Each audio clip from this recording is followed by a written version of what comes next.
doesn't really show you all the damage up front. Mm. It lets you participate, play the game until you are too far in it.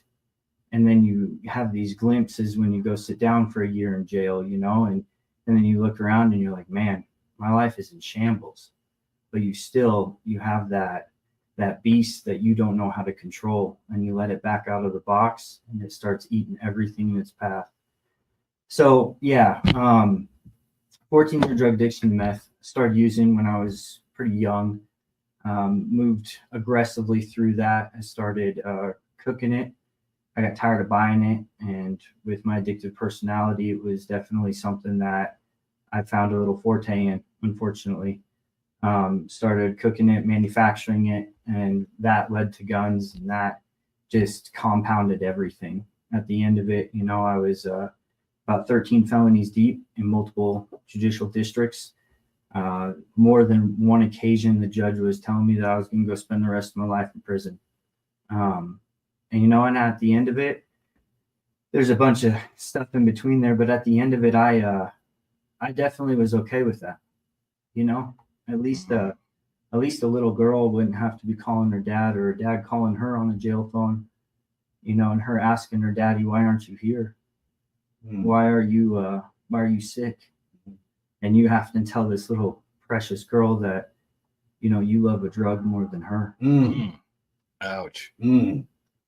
You know, I go sit down for a year at a time, and I get back out to reality. And in that same hour of me being released, in that parking lot, I'd be using. And that whole time sitting down, it wasn't me trying to restructure my life or do self-inventory and stuff like that. That was me counting down the hours of the time off the street. Like, man, I'm losing time here. I'm losing money. What can I do when I get back out to not get caught? What can I do to better this, you know, horrible empire that I was trying to do, you know, the gangster lifestyle. And man, it was definitely, again, just a fire that I was fueling with accelerant that I had no idea how dangerous it was. At the end of it, you know, I stood in a courtroom, and the judge was like, give me a reason not to send you to prison. I said, I don't have one. I'm so sick and tired of being sick and tired.